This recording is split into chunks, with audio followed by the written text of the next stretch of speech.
We are now live now, Chair. Thank you. Thank you. Thank you, Joe. Good evening, everyone. Good evening, councillors, officers and residents who may be listening to this webcast. Welcome to this meeting. I would remind members to mute their microphones unless they're speaking and only use the chat function for MIS, i.e. may I speak, and thank you. Joe, could I ask you to call out the roll call? Thank you. Yes, if you could just indicate if you're here. Thank you. Rob Appleyard. Yes, I am. Tim Ball. Here. Sarah Bevan.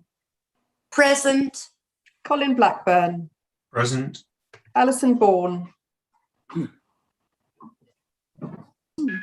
you hear me? Yes, thank you. Yes, thank you. Shelley Bromley. Present. Neil Butters. Present. Vic Clark. Present. Sue Craig. Present. Paul Crossley. Present. Jerry Curran. Present. Oh, good evening. We've had apologies from Councillor Chris Dando. Jess David. Present. Tom Davis. Present. Sally Davis. Present. Doug Deacon. Present. We've had apologies from Councillor Winston Dogood. Mark Elliott. Present. Michael Evans. Present. Andy Furs. Present. Kevin Guy. Present. Alan Hale. Present. Liz Hardman. Present. Apologies from Councillor Steve Hedges. Joel Hurst. Present. Lucy Hodge. Present. Duncan Hounsell. Present. Sean Hughes. Present. I've had apologies from Councillors Eleanor Jackson and Grant Johnson. Dr. Kumar. Present. Hal McPhee. Present. Ruth Malloy. Present. Paul May. Present. Matt McCabe. Present. Sarah Moore. Present. Robin Moss. I expect that he is not here, but just checking. May be joining us later. Chair, he won't be joining us later. Okay. All right. Apologies. Thank you. Okay. Paul Myers. Present.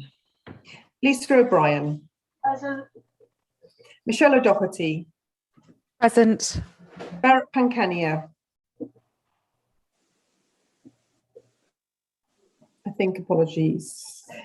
Apologies from Councillor June Clare. Vic Pritchard. Present. Manda Rigby. Present.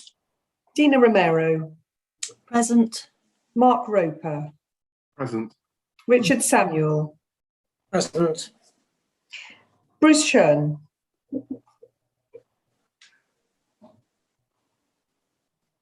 Possible apologies there. Brian Simmons. Present. Alistair Singleton. Present. Sean Stevenson McGall. Present. Andy Waite. Present. Karen Walker. Present. Sarah Warren. Present. Karen Warrington. Present. Chris Watt.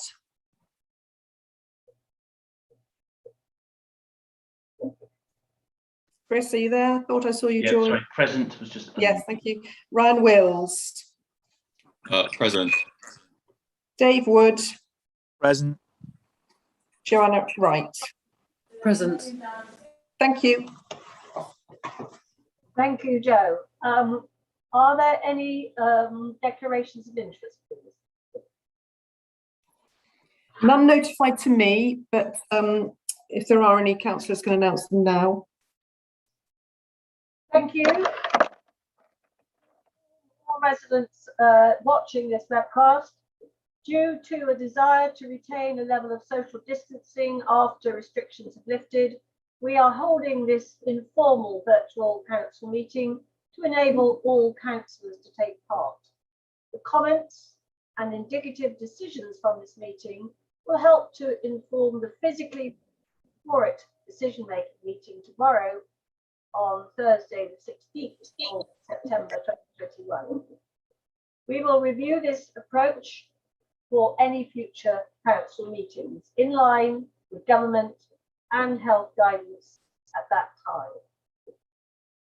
I'd now invite the leader, Councillor Vayne, to give two brief updates. First of all, on the latest COVID situation and in Vayne, and then regarding our Afghan refugees. Over to you, Councillor Vayne. Thank you, Madam Chairman. I'm sure Council would agree that all public sector staff deserve our continued thanks for their hard work in these difficult circumstances. You will be aware that schools have reopened over the last couple of weeks with changes to the rules around safety measures. The main changes are that bubbles and face coverings are no longer required, and close contact can continue if there are no symptoms shown. Although most safety measures have been relaxed, schools are continuing with some precautions, including regular hand washing, cleaning regimes, and keeping spaces well ventilated. To help find asymptomatic infections, all school pupils were asked to take 2 lateral flow tests at school just before term started, and then pupils and staff were asked to continue to test twice weekly from home. I know many families have mixed feelings about the return to school. It is very likely that we will have some increase in the cases in schools. This will either reflect in higher rates within the wider community or transmissions within schools. The government has very recently announced that vaccination programs for all 12 to 15-year-olds will soon be starting, and vaccination has been promoted locally to all residents, with drop-in clinics continuing and pop-up sites visiting areas of high footfall in peak times. You may have also noticed the green testing van. This will continue touring the district to the end of the month. The team staffing the van offers supervised tests or the opportunity to collect lateral flow tests to take it home. Our public health team have also instigated a new system which allows companies to take tests in their own premises, and this will be continuing, and information can be found online. However, there is a challenging period ahead. We move into the autumn and winter period with risks of both flu and COVID. I encourage people to have the vaccinations they are eligible for, and it is important to protect themselves and those around them. Yesterday, the government announced plans for tackling COVID for this autumn and winter, which aim to balance our lives returning to normal against the risk of COVID-19. It remains this council's priority to protect our most vulnerable, and I would hope everyone in this council would support that. Thank you, Madam Chairman. Thank you, Councillor Vayne. Now, would you like to give us an update on Vayne's position on the Afghan? Yes, thank you very much again, Madam Chairman. I'm sure you have all been appalled by the heartbreaking situation which has been unfolding in Afghanistan over the recent weeks. I do not wish to go into the rights and wrongs of the UK and US withdrawal from Afghanistan, nor the response to the refugee crisis by the Western world. They have already been subject to exhaustive national and political debate. Our role as a local authority is to work with the government to offer a safe haven to vulnerable Afghan refugees through our coordinated resettlement schemes. Last month, we announced that we stood ready to do this, along with over 100 local authorities from across the country. We have a good track record in Bath and North East Somerset of welcoming refugees since 2016, when we stepped forward to offer a safe haven for refugees from Syria. In this work, the council acts to coordinate, and we have excellent local partners who provide the level of support for people in need that is second to none. I'm particularly thinking of Julian House, Bath Welcomes Refugees, and others whom the council works closely with. On behalf of the council, I would like to thank them and pay tribute to their generous efforts and all who work within them. And I know there are many people in the local area with connections to Afghanistan who will be keen to help. We call for landlords and residents with suitable accommodation to rent to please come forward. And I am glad to report that we have a fantastic response from the Bath and North East Somerset community. We have had offers of accommodation, and residents have also offered furniture and other items. Thank you to all those who have come forward. We are beyond fortunate to have such a warm and welcoming community in Bath and North East Somerset who have made so many kind offers over the last few weeks. The Home Office is in the process of matching families to properties, and the first Afghan families are expected to arrive soon. The first wave of resettlement will be families arriving under the Afghan Local Employment Scheme. This scheme offers refuge to people who have had to flee Afghanistan because they have been working with our security forces. These people put their lives at risk to support UK forces in Afghanistan, and we should be proud to do our duty to welcome them within our community. We hope to be able to offer sanctuary to more families going forwards, and I believe the government's resettlement scheme should be expanded and accelerated to offer safe and legal routes to the UK. We should be doing everything in our power to bring safety and security to the people who need our help the most.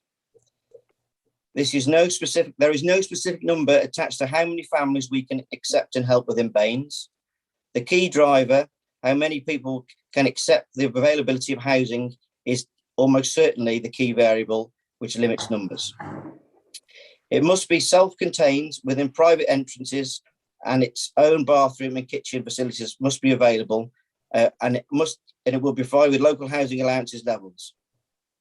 This week, we have received an update from the Home Office outlining the main resettlement schemes and funding packages which will be provided. Government also called for more local authorities to agree to host refugees. I am proud that Bath and North East Somerset was amongst the first to come forward last month.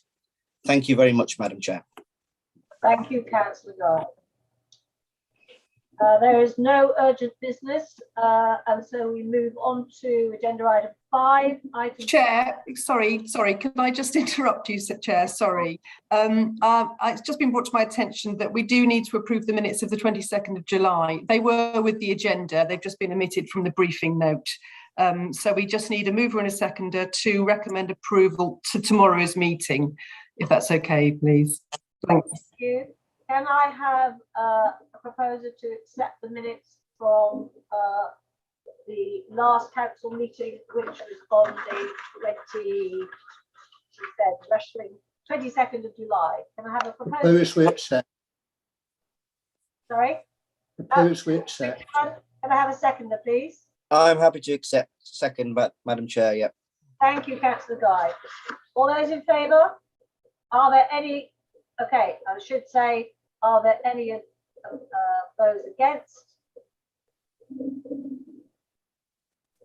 No. Are there any abstentions? No, passed. Thank you. Right, so now we move on to items from the public, and I believe we have a statement from David Redgwell. David, are you there? Yes, hopefully, Chair. Yeah, I'd like to make a statement about transport, most of which is in the guise these days or in the control of the Western and Combined Authority and the Metro Mayor, but also the Western Gateway Transport Board. Now, there's 2 points of concern. First of all, those who don't know, the 20-year old running service that's run from Bristol and Keynsham and Bath through to London Waterloo will cease in December. That's without public consultation by the Department for Transport, because the South Western Railway paths, that means basically the paths the trains run on, have now been given to Metro West Phase 1A, but there's been no consultation, so Keynsham loses its through London services after 20 years. There might have been a way to have done this differently had there been proper consultation. I don't know what WECA told the government, and certainly it's before Dan Norris took over, or whether they spoke at all. But it's a shame. It just proves something for those who want more stations in Bath and something at St Anne's and Salford, that this is a really difficult situation when it comes to regional services. We want long distance trains to London and Bath connected to Portsmouth and Weymouth and to the south coast, we've only got a finite 2 sets of tracks, and there's only a limit to how much we can put down them without laying more tracks. So this is not where I wanted to be. It's certainly not where I'm sure you want to be. And I know Keynsham Town Council are very upset about it. I would urge Kevin Guy to speak to Dan Norris to see whether there's anything that can be done, and whether or not a 2-hourly Metro West service, 2 of those trains every hour could be go through to London Waterloo rather than just terminating at Westbury. Maybe that means that South Western Railways, which is also part of First Group, could take some of the service rather than we lose the service completely. But it does need a lot of discussion, because the consultation that's come out for South Western Railway does not include this service. They've just taken it out with a ministerial instruction. I know one of the councillors now raised it on my behalf with the 2 MPs. Hope we can raise it with the rest of the MPs. 1 minute ago. Okay. And then finally on buses, I'm going to quickly buses. We are in a difficult situation here again. We've got a lack of government money. It's gone now from 27.3 million a week to now 226.5 million between now and April. That means we're losing services in the Keynsham area, the 18 Bath, Keynsham and Kingswood. This is because of government grant reductions. We need to look at this issue again and talk to the government about both a marketing package for buses and improving the funding packages for buses through the West of England Combined Authority. It's very important we do this through Bus Back Better and the bus improvement programme, and also we look at the issue of the bus station information points in Bath and getting that reopened. Again, it's a WECA and both and a South West Transport Board, the Western Gateway Transport matter, but I bring it to WECA, bring it to Vayne for you to take on to WECA. And I'm extremely disappointed, as final point, that WECA has not in their climate change targets for next week. Could bring your remarks to a close. Yes, yeah, certainly. Just there's no targets for public transport in the WECA carbon climate change proposed plan next week, going to scrutiny and to the board. Thank you very much, Chair. Thank you, David. Councillor Guy, do you have any factual questions?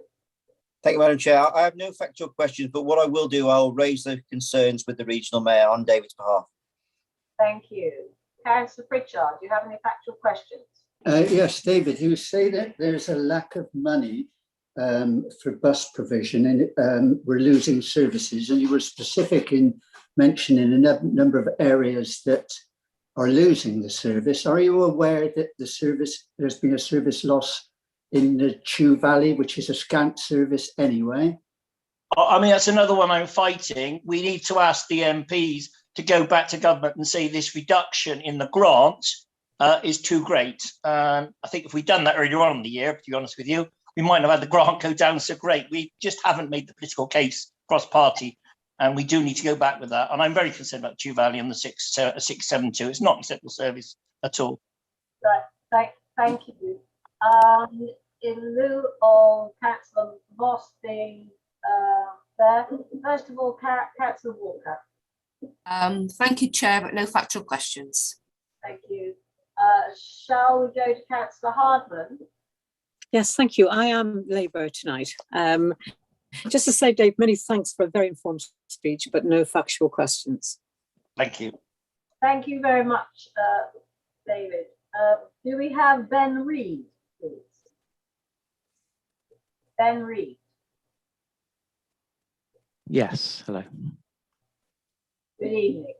Off you go. Hi, everyone. This is my third statement to the Council about the ongoing closure of the Approach Golf Course on High Common in Bath. If anyone's watching who doesn't know the background, the course closed for the first lockdown in March 2020 and has yet to reopen, despite golf being permitted since May of that year, and again from March this year following the most recent lockdown.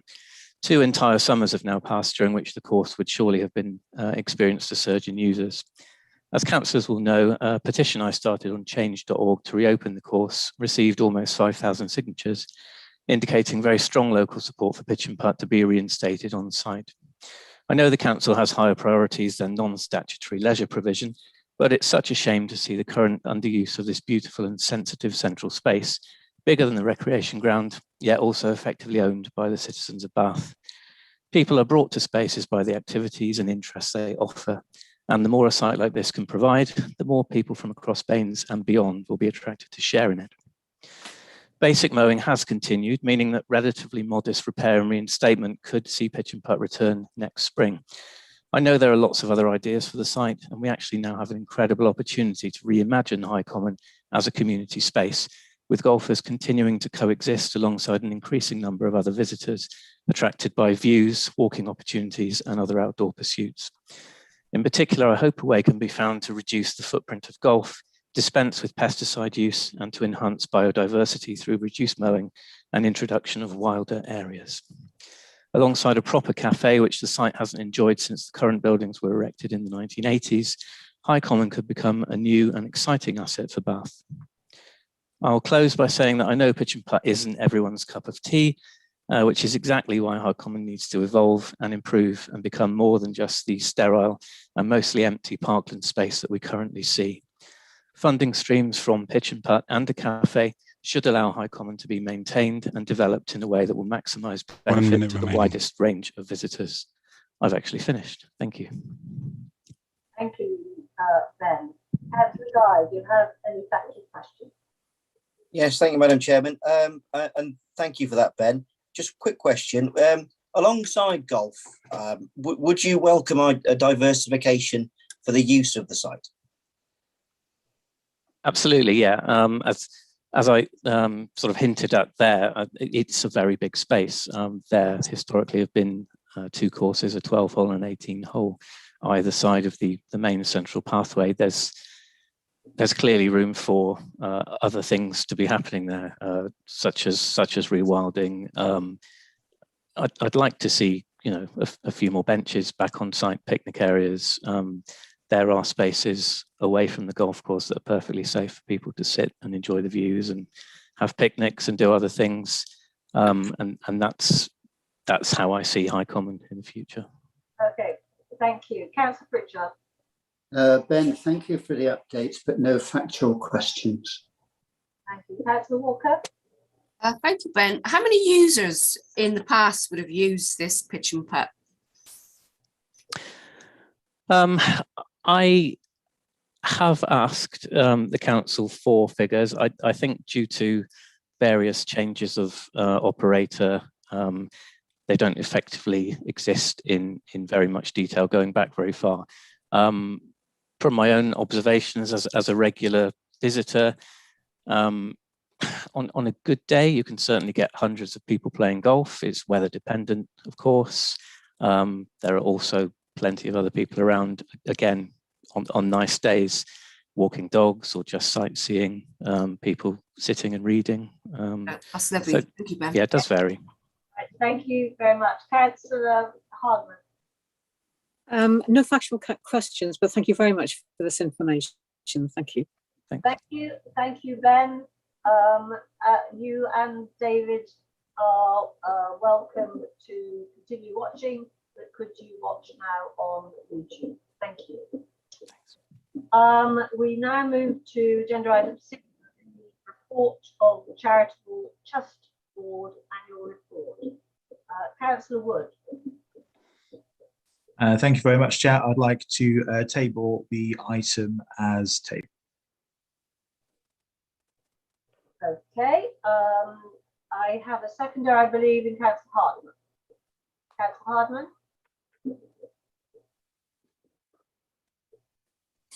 Thank you.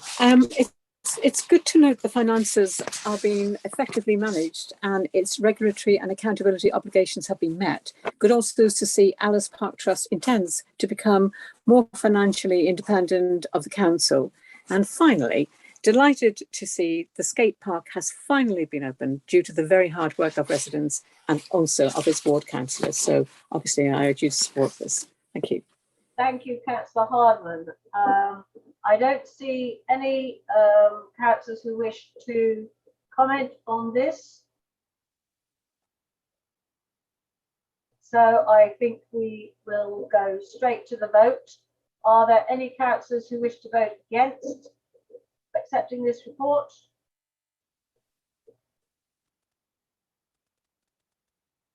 Are there any who wish to abstain?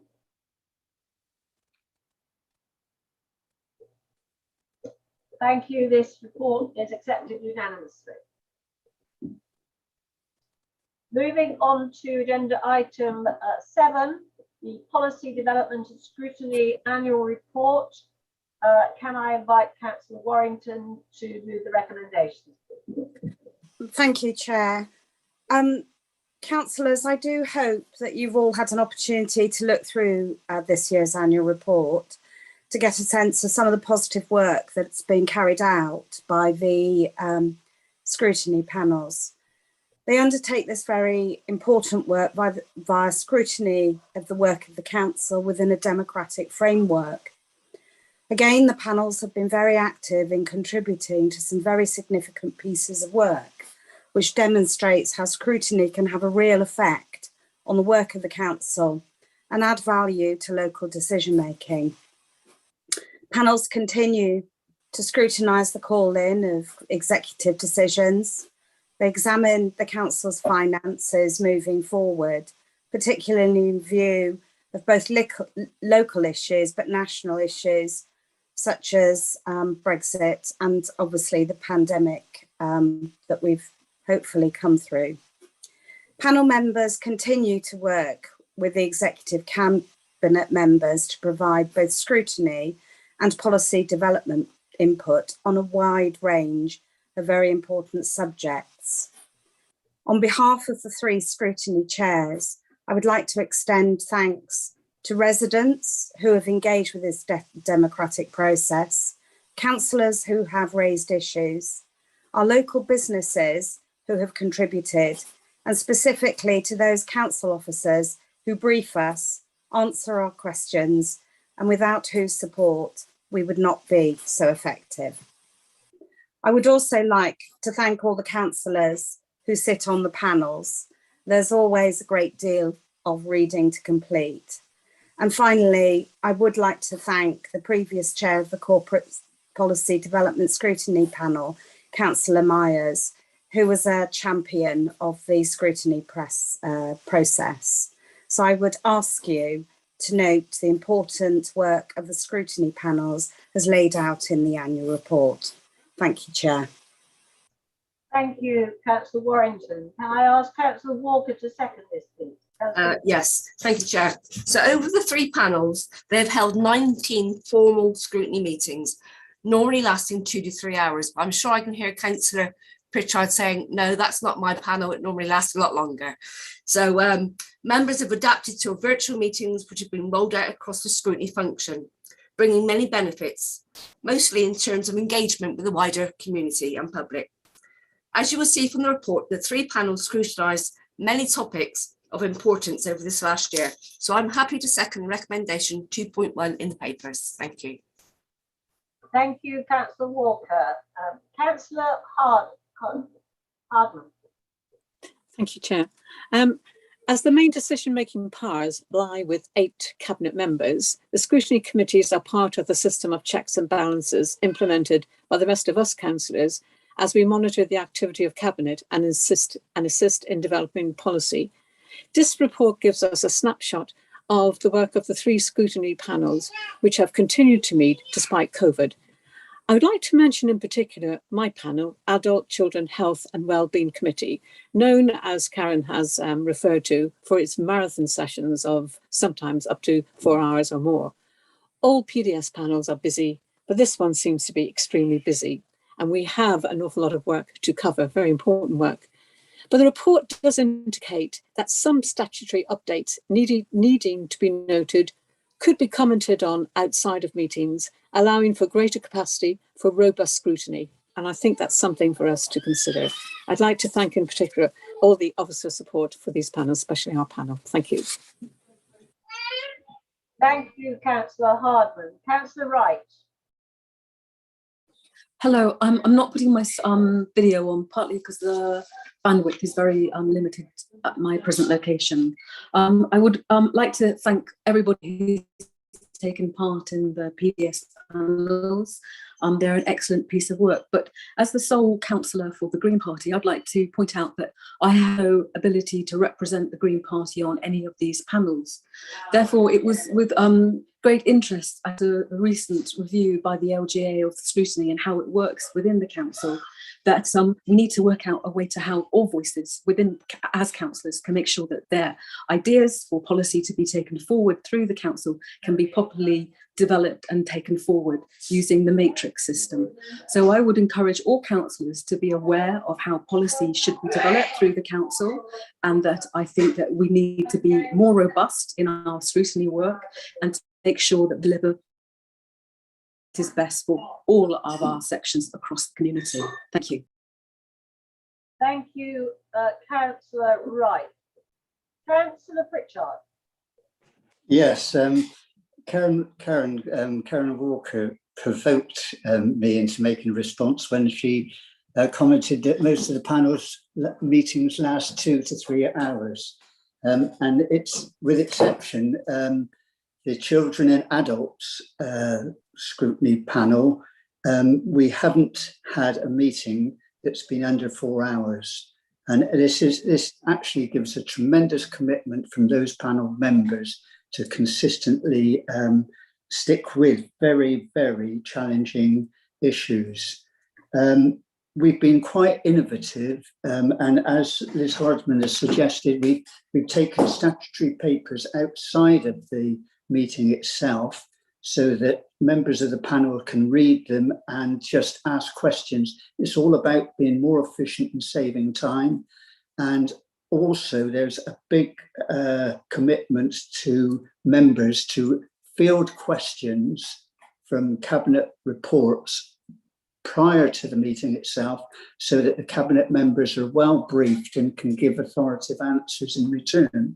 So we did have a meeting only yesterday that lasted, I think, well under 3 hours, which is the exception because we've split the agenda over 2 meetings. So we've yet to have another meeting to complete the agenda.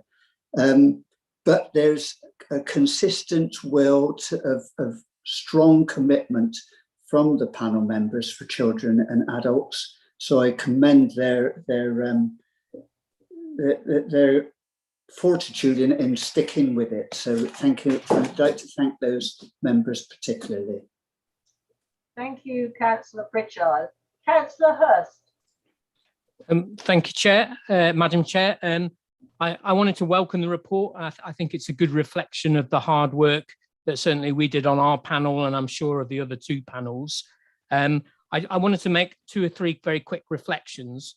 The first was that I think that there is a great opportunity, as others have just mentioned, about trying to streamline the process to make it more efficient, so that maybe while I think we do a reasonable job around scrutiny, I think that we're not really doing justice to policy development, certainly in our panel. And I think we could, the challenge to us all and to the officers is how we use those panels to help shape policy as well as scrutinize it. So I think that's something we need to reflect on. In specifically thinking about the climate emergency panel, we were a new panel, only up and running for 2 years now. And one of the big challenges I think that was reflected in all the panel's conversations is the challenge around having a meaningful set of metrics to measure how the council is doing against the climate emergency. And I think this is something that we do need to bring forward at pace and kind of put the appropriate resources in what is clearly a very challenging set of metrics to develop. But those were the 2 kind of key points I wanted to make. Thank you, Chair. Thank you, Councillor Hurst. There are no more councillors wishing to speak, so we will move to the vote. Are there any councillors who wish to vote against adoption of this report?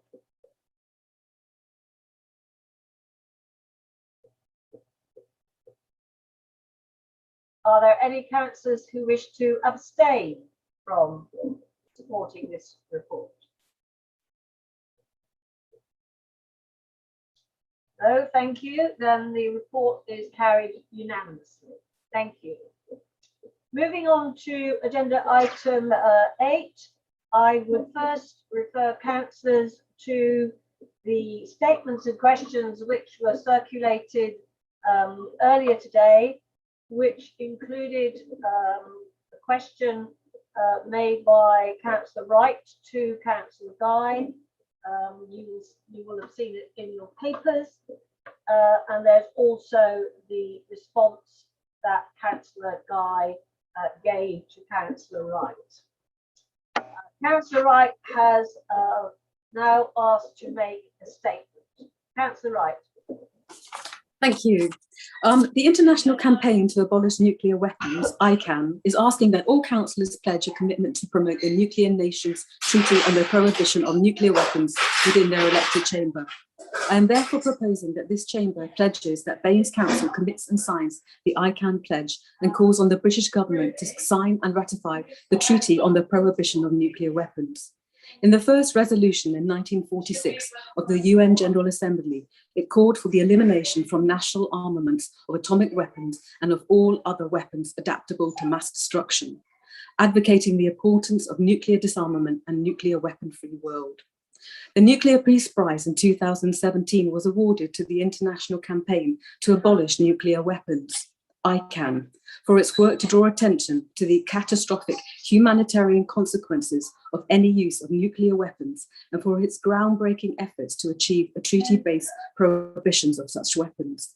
In a statement from the Nobel Committee, they said, "We live in a world where the risk of nuclear weapons being used is greater than it has been for a long time. Some states are modernizing their nuclear arsenals, and there is a real danger that more countries will try to procure nuclear weapons. Nuclear weapons pose a constant threat to humanity and all life on Earth. Through binding international agreements, the international community has previously adopted prohibitions against landmines, cluster munitions, and biological and chemical weapons. Nuclear weapons are even more destructive, but have not yet been made the object of a similar international legal prohibition.